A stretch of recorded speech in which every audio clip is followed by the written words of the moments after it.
இந்த வீடியோல Naruto Shippuden season 6 episode 129 நம்ம பார்க்க போறோம். ஓப்பனிங்ல ஒரு ஃப்ராக் காட்டுவாங்க. அதோட வாய் வழியா ஜெராயா வெளியே வருவாரு. இது ஹைடிங் இன் டோட் டெக்னிக்னு சொல்லுவாங்க. காமா காக்குரே ஜுட்சுன்னு சொல்லுவாங்க. நான் நினைச்சதை விட ஈஸியாவே உள்ள வந்தாச்சுன்னு பாரு ஜெராயா. இருந்தாலும் கொஞ்சம் டவுட் படுவாரு. பெயின் உள்ள ஒருத்தன் பூந்துட்டான், அவன் சக்கரா வச்சே சொல்லலாம், அவன் ஸ்ட்ராங்கான ஆளுன்பா. ஜெராயா உள்ள பூந்ததுக்கு அப்புறமா எங்க இருந்து ஆரம்பிக்கலாம்னு பாத்துக்கிட்டே போவாரு. அப்ப போர்க் பன் கடைக்கு போயிட்டு சூடாக்குன்ட்டு இதுல ஒண்ணு நான் எடுத்துக்கிறேன் பாட்டின்ட்டு எடுத்துக்குவாரு. அவங்களுக்கு ஜெராயா மேல சந்தேகமா இருக்கும். இதுக்கு முன்னாடி உன்னை பார்த்ததே இல்லைன்னு சொல்லி கேட்பாங்க. நான் ஒரு எழுத்தாளன், ஒவ்வொரு ஊரா போய் அந்த ஊருக்குன்னு ஸ்பெஷாலிட்டியே இருக்கு சமையல மேகசின்ஸ்ல பப்ளிஷ் பண்றவன் அப்படின்னு ஜெராயா சொல்லுவோம். என்னோட போர்க் பன்ஸ் எப்படி இருக்குன்னு சொல்லுன்னு கேட்பாங்க. எல்லாரும் நல்லா இருக்குன்னு சொல்லி கேள்விப்பட்டேன், சொன்னதை விட நல்லாவே இருக்குன்னு பாரு, எனக்கு தெரியும்பாங்க. இத பத்தி மேகசின்ல எழுத விரும்புறேன், அது உங்களுக்கு ஓகேவான்னு கேட்கவும் ஆச்சரியப்படுவாங்க. இதை மட்டும் நான் ஒன்ஸ் எழுதுனா உங்க கடையில நீங்க எப்பவும் பார்க்காத கூட்டம் வரும் அப்படின்னு ஜெராயா சொல்லுவோம். அது கொஞ்சம் பிரச்சனை தான்பாங்க. இடமே ரொம்ப அமைதியா இருக்குங்கவும் இதுக்கெல்லாம் காரணம் எங்களோட லார்ட் பெயின் போர்ட் எஃபர்ட்ஸ் தான்பாங்க. இங்க லீடர்னு ஹான்சோ ஆஃப் த சாலமண்டர் தானே இருந்தாருன்னு சொல்லி கேட்பாரு ஜெராயா. புரியாத மாதிரி இருப்பாங்க. ஹான்சோ ஆஃப் த சாலமண்டர்னு கத்துவாரு. எல்லாரும் ஒரு மாதிரி விசித்திரமா பாப்பாங்க. ஜெராயா இந்த இடத்த விட்டு கிளம்பிடுவாரு. டம்பிளிங் சாக் போயிருப்பாரு. சர்வ் பண்ண வந்த லேடி கிட்ட வினோதமா தொங்குற ஆரிகாமியை பார்த்துட்டு அது என்னன்னு சொல்லி கேட்பாரு. அது லேடி ஏஞ்சல். அந்த ஒரு பொருள் கடை முன்னாடி இருந்தா கடை நல்லா ஓடும் அப்படிங்கிற விஷயத்த சொல்லிட்டு உங்களுக்கு இத பத்தி எல்லாம் தெரியாதான்னு கேட்பாங்க. ஜெராயாக்கு சுத்தி நடக்கிற விஷயங்கள் எல்லாமே வினோதமா இருக்கும். சொல்ல போனா அவர் மனசுக்குள்ள ஓடுற விஷயமே இந்த லேண்ட் ரெண்டா டிவைட் ஆயிருக்குன்னு நினைச்சேன், ஆல்ரெடி ஒன்னாதான் இருக்காங்க. இவங்களோட லீடர் ஹான்சோ ஆஃப் த சாலமண்டர் தானே, அவர் இங்க போனாரு. இந்த இடத்த தரவு செக் பண்ணி ஆகணும்னு திங்க் பண்ணிட்டு இருக்கும் போது ஆப்போசிட்ல இருக்க பார பார்த்தோன்னே தலைவன் டெம்ப்ட் ஆயிருவான். உள்ள போனோன்னு டெஸ்னாங்க பொண்ணதான் தலைவன் சூஸ் பண்ணிருப்பான். உங்களுக்கு நல்ல டேஸ்ட் இருக்குன்னு அந்த லேடி சொல்லவும், நீ பாக்க எனக்கு ரொம்ப பிடிச்ச ஒருத்தி மாதிரியே இருந்த, அது மட்டும் இல்லாம பேருமே சிமிலரா தான் இருக்கு, அதனாலதான் என் கூட வந்து உட்கார்றதுக்கு ரெக்வஸ்ட் வச்சேன் பாரு. தலைவன் யார சொல்றான்னு தெரியுதா? தெரிஞ்சா அதை கமெண்ட் பாக்ஸ்ல கமெண்ட் பண்ணுங்க. இது நல்ல ஒரு ஜேர்னியா இருக்க போதுன்னு பாரு ஜெராயா. அப்பனா நீங்க இந்த நாட்டை சேர்ந்தவர் கிடையாதான்னு கேப்பா டெசுனா.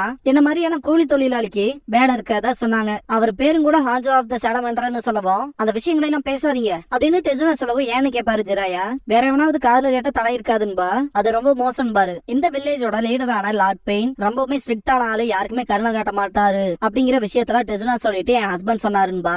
என்ன உனக்கு புருஷன் இருக்கான்னு கேட்பான் தலைவன். டெசுனாவோட ஹஸ்பண்டான ருயுசுயு ரைன் வில்லேஜ்ல நார்மல் கெனினா தான் இருப்பான். பில்ஸ் பே பண்றதுக்காக தான் எக்ஸ்ட்ரா ஏர்ன் பண்ணாத வேலைக்கு ஆகணும் டெசுனா வந்திருப்பா. அத அவ சொல்லவும் தலைவன் அது ரொம்ப கஷ்டம் தானே அப்படின்னு சொல்லி கேட்பான். டெசுனா அவங்களோட ஹஸ்பண்ட் சொன்னதா பெயின்னால ரெய்னா உருவாக்கி எந்த பீப்பிள் எங்க என்ன பண்றாங்கிற விஷயத்த முதல் கொண்டு தெரிஞ்சுக்க முடியுங்கிறத சொல்லுவா. பயங்கரமான ஜுட்சுவா இருக்கும் போலயே அப்படின்னு பாரு ஜெராயா. இங்க ஒரு பேர்ட் வரும். டெசுனா ஜெராயா கிட்ட எது பேசினாலும் பார்த்து பேசுங்கன்பா. ஒரு பர்சன் டெசுனாவை கூப்பிடுவான். ஒரே நிமிஷம் கிளம்பிடுவாங்க. தலைவன் மனசுக்குள்ள அப்படின்னா பெயின் ஆல்ரெடி என்ன பார்த்துட்டு தான் இருப்பான் போலயே அப்படின்னு திங்க் பண்ணுவாரு. டெசுனா வந்து பார்க்கும்போது ஒரு மெசேஜ் வந்திருக்கும் அவங்க ஹஸ்பண்ட் கிட்ட இருந்தா. நான் வரும்போது கிஃப்ட் வாங்கிட்டு வரேன்னு எழுதிருக்கோம். எப்படியா இருந்தாலும் ஷிபுக்கி பிரிட்ஜ்ல இருந்து அந்த ஈத்து போன கடையில எதையாவது வாங்கிட்டு வர போறேன் அப்படின்ட்டு கடுப்போட அந்த பேப்பரை வீசிட்டு போவாங்க. ஜெராயா அந்த லெட்டர் எடுத்துட்டு எப்படி எழுதிருக்கான் பாருன்ட்டு சிரிப்பாரு. இதுக்கப்புறமா பெயினை காட்டுவாங்க. நான் மழை நிறுத்தின உடனே உன் ஜுட்சு மூலமா உள்ள போந்தவன கண்டுபிடின்பா. சரின்பா கோனான். இதுக்கப்புறமா டெசுனாவோட ஹஸ்பண்டான ருயுசுய காட்டுவாங்க. அவன் கூட யுடாச்சி இருப்பான். மழை பயங்கரமா பெய்யுதுன்பா. யுடாச்சி மழை பெய்யறது நிக்கிற வரைக்கும் வெயிட் பண்ற டைம்ல ட்ரிங்க் பண்ணலாமேன்னு சொல்லி கேட்பான். இங்கெல்லாம் கிடைக்காது, மேலதான் போயணும்பா. குடிக்கிறதுல ஷியோரான யுடாச்சி கேட்டுட்டு உன் வைஃப் கிட்ட கிஃப்ட் வாங்கிட்டு ஸ்ட்ரைட்டா வீட்டுக்கு வரதா சொன்னேன், இம்பார்ட்டன்டான மிஷன் இருக்குன்னு சொல்லிக்கலாம் அப்படின்னு ரியூசி சொல்லவும், தண்ணி ஓடுறதுல இம்பார்ட்டன்டான மிஷன்ங்கிறது நான் இப்பதான் கேள்விப்படுறேன் யுடாச்சி. திடீர்னு பார்த்தா ஒரு போர்டை பாப்பானுங்க. கிராண்ட் ஓப்பனிங் கிளப் ஃப்ராக்னு இருக்கும். நமக்கு லக்கு தான் கடைக்குள்ள போவாங்க. ஜெராயா மாறு வேஷத்துல வெல்கம் பண்ணுவாரு. ட்ரிங்க்ஸ் அண்ட் ஸ்நாக்ஸ் சொல்லிட்டு கோருவானுங்க. யுடாச்சி நீங்க சண்டே இல்லைன்னு சொல்லி கேட்பா. லார்ட் பெயின் வந்திருக்கலாம், இல்லன்னா வேற நேஷன்ஸுக்கு கிளம்பி இருக்கலாம் அப்படின்னு ரியூசி சொல்லவும், மற்ற நாட்கள்ல மழை எப்படி பெய்யாதுன்னு சொல்லி கேட்பா. ரியூசி அவ்வளவு பவர் தேவைப்படுமோ என்னமோன்பா. ஆனா இப்படியே மழை பெஞ்சானு யுடாச்சி சொல்ல வரும்போது வார்த்தையை பார்த்து பேசு, லார்ட் பெயின் நமக்காக தான் இவ்வளவு கஷ்டப்படுறாருங்கிற மாதிரி ரியூசி டிஸ்கிரைப் பண்ணவும் அதுவும் சரிதான் அப்படின்பா. யுடாச்சி வெயிட் பண்ண வச்சதுக்கு சாரி கேட்பாரு ஜெராயா. நாங்க கொடுத்த ஆர்டர்ஸ்ல இன்னும் வரலைன்ட்டு செம கடுப்பாவானுங்க. உங்களுக்கு லக் இருக்கணும், இன்னைக்கு கிராண்ட் ஓப்பனிங், அதுக்கான ஸ்பெஷல் சர்வீஸ் ஒன்னு இருக்குன்னு பாரு. பயங்கர குஷி ஆயிருவானுங்க. என்னன்னு கேட்கவும் the club frock special torture service அப்படின்ட்டு டிரான்ஸ்ஃபார்ம் ஆயிருவாரு. யாரா நீன்னு கேட்கவும் இங்க கேள்வி கேட்க வேண்டியது நான் தான், நிறைய கேட்க வேண்டியது இருக்கு அப்படின்னு பாரு ஜெராயா. ஸ்மோக் பம்ப் போட்டு எஸ்கேப் ஆகலான்னு ட்ரை பண்ணுவாங்க. டோடோட வயிற்றுக்குள்ள இருப்பாங்க. தலைவன் தப்பிக்கவே முடியாதுன்பா. வெளியே இருந்து காட்டுவாங்க. ஷாப் அப்படியே ஃப்ராகா மாதிரி அப்படியே குட்டியாயிரும்.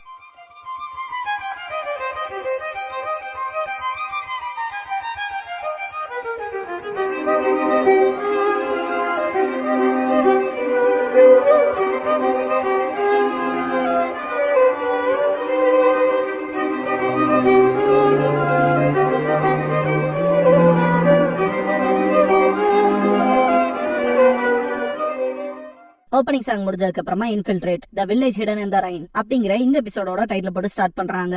பெயினை காட்டுவாங்க.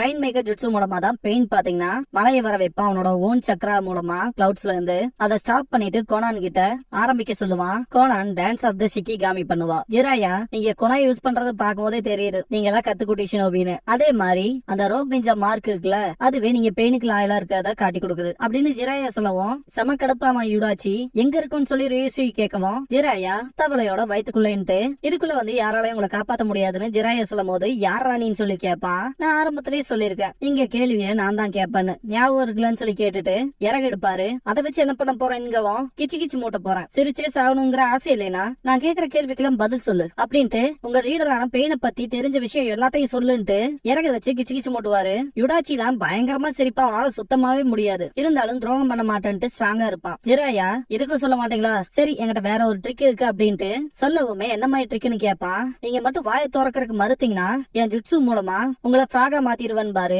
அவர் சொன்ன வார்த்தைய அவரே திங்க் பண்ணி பார்த்துட்டு பிளாக் ஃப்ராகா அப்படின்ட்டு கொஞ்சம் வினோதமா நிப்பான் தலைவன். திரும்ப கிச்சு கிச்சு மூட்டுவாரு. ருயூசுய், உனக்கு என்னதான் வேணும்? நாங்க சப்பையான ஷினோபியாவே இருக்கலாம், ஆனா எங்க காம்ரேட்ஸ்க்கு துரோகம் பண்ண மாட்டோம் அப்படின்ட்டு ஜிராயா கேக்குற எந்த கேள்விக்கும் பதில் சொல்ல மாட்டேங்கிற மாதிரி அடம்பிடிப்பான். வேற வழியே இல்லைன்ட்டு தலைவன் நிஞ்சா ஆர்ட் டோட் டிரான்ஸ்ஃபர்மேஷன் பண்ணிடுவான். யுடாச்சி வேணாம் அப்படின்னு கத்துவான். தவளைய மாதிரி இருப்பான். இது ஜஸ்ட் மென்டல் இமேஜ் தான், இன்டர்கேஷனுக்காக யூஸ் பண்றது. ருயூசுய் செம கடுப்பாவான். அடுத்து நீ தான் அப்படின்ட்டு பக்கத்தால போவாரு. வெஸ்ட் சைட்ல இருக்கலே பெரிய டவர்ல தான் லார்ட் பெயின் இருக்காருங்கிற விஷயத்த மக்கள் சொல்லுவாங்க அப்படின்னு ருயூசுய் சொல்லிடுவான். தலைவன் நக்கல் பண்ணிட்டு அதென்ன மக்கள் பேசிக்கிறாங்கன்னு சொல்ற அப்படின்னு கேட்கவும், பூமா கிளான சேர்ந்தவருங்க மாதிரி சொல்றாங்க சில பேர். நிறைய பேத்துக்கு அவரை பத்தின பெரிய விஷயங்கள் தெரியாது, சொல்ல போனா இருக்காரா இல்லையான்னு கூட அப்படின்னு ருயூசுய் சொல்லவும், நான் வில்லேஜ்ல சுத்துற வரைக்கும் எல்லாருமே பயங்கரமா புகழ்றாங்க பெயின, நீ இப்படி சொல்றேன்னு கேட்கவும், லார்ட் பெயினை பொறுத்த வரைக்கும் எங்களுக்கு அவர் கடவுள் மாதிரி. அவர் இருந்தாருன்னே இல்லாட்டி என்ன, அவர் எப்பவுமே எங்களை பாத்துக்கிட்டு இருக்காரு. அவரோட பிரதிநிதியா சடங்குகளுக்கு பேசுறதுக்கு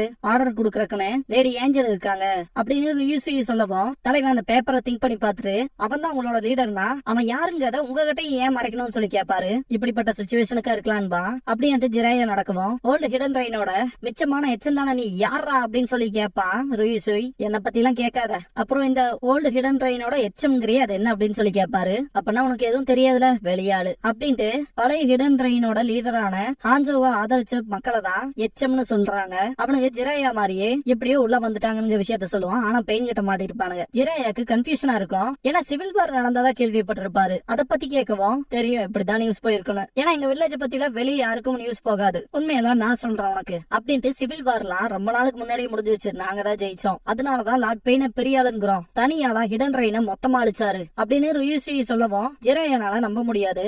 ஏன்னா ஹிடன் ரைனை காத்தது ஹான்சோ ஆஃப் த சாலமாண்டர். அவ்வளவு சிம்பிளா அவனை தோக்கடிக்க முடியாதுன்னு சொல்லி கேட்கவும், ஹான்சோவை சுத்தி 24 மணி நேரமும் செக்யூரிட்டி இருப்பாங்க, உள்ள போய் அவரை பாக்குற யாரா இருந்தாலும் செக் பண்ணுவாங்க, குழந்தைகளா இருந்தாலுமே அப்படின்னு ருயூசுய் சொல்லவும், அப்புறம் எப்படி ஹான்சோவை அவனால தோக்கடிக்க முடிஞ்சது? பெயின் அப்படி என்ன பயங்கரமான எபிலிட்டியை வச்சிருக்கான்னு சொல்லி கேட்பாரு. நான் ஆல்ரெடி சொன்னதுதான், எங்களுக்கு அவரை பத்தில எதுவுமே தெரியாதுன்றான். ஜிராயாக்கு பழைய விஷயங்கள் பிளாஷ் ஆகும். ஹான்சோ ஆஃப் த சாலமாண்டர் கூட சண்டை போட்டு பயங்கர டயர்ட்ல இருப்பாங்க. இவ்வளவு தூரம் என்ன கார்னர் பண்ணிட்டீங்க, இது லீஃபோட வெற்றியா இருக்கட்டும் அப்படின்ட்டு, இவ்வளவு சின்ன வயசுலயே இவ்வளவு கேப்பபிளா இருக்கீங்கன்ட்டு உங்களுக்கு நான் டைம் கொடுக்குறேன், போய் நல்லா ஸ்ட்ராங் ஆகுங்க அப்படின்பா. உன்னோட சிம்பத்தில எங்களுக்கு வேணான்னு ஜிராயா கத்துவாரு. இப்போ சண்டை போட முடியும்ட்டு சுனாடி ஸ்டாப் பண்ணுவாங்க.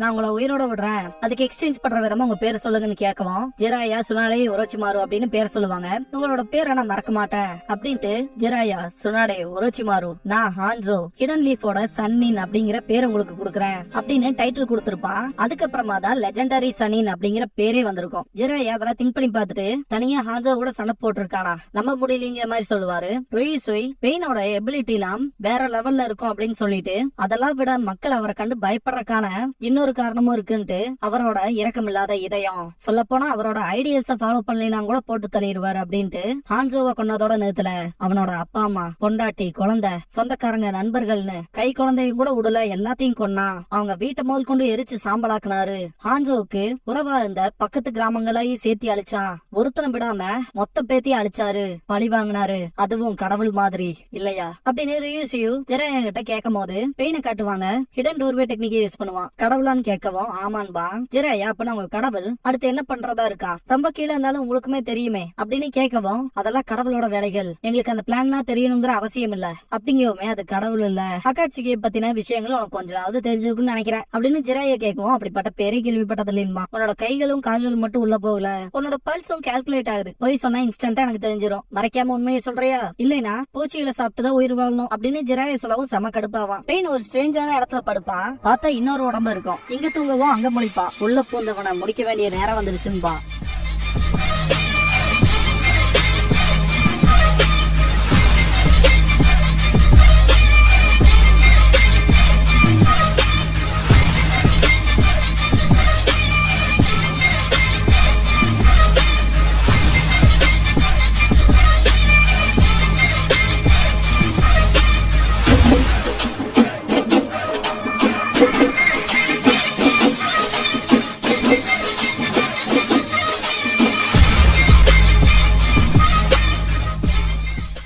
க்ளோசிங் சாங் முடிஞ்சதுக்கு அப்புறமா the man who became God அப்படிங்கிற எபிசோட தான் நம்ம அடுத்து பார்க்க போறோம் பாரு ஜிராயா. சக்குரா நருட்டோ ஃபெஸ்டிவலுக்கு வந்ததை காட்டுவாங்க. தலைவன் ஒரு வழியா டேட்டுக்கு வந்துட்டோன்பா. ஃபெஸ்டிவலுக்கு தானே வந்திருக்கோம் அப்படின்ட்டு மண்டையில கொட்டுவா சக்குரா. இக்காயாக்கியோட ஸ்மெல் வரவும் நீ தான் எனக்கு ட்ரீட் வைக்கணும்ட்டு ஓடவுமே சக்குரா வெயிட் பண்ணிட்டு பின்னாடியே போவான். Choco banana, yaki sofa, டக்கோ yaki இதெல்லாம் கேப்பா. அப்புறம் யோயோ ஃபிஷிங்க்கு போவாங்க. அப்புறமா கேண்டி ஆப்பிள் எல்லாம் கேப்பா. தலைவன் பர்ஸே காலியா இருக்கும். ஃபெஸ்டிவல்ல இருந்து கிளம்பி போகும்போது அயட்டேவோட ஆவியை பார்ப்பாங்க. பேயெல்லாம் இருக்காதுன்னு போகும்போது தேர்ட் ஹோக்காகேவோட ஆவியை பார்த்து பயப்படுவாங்க.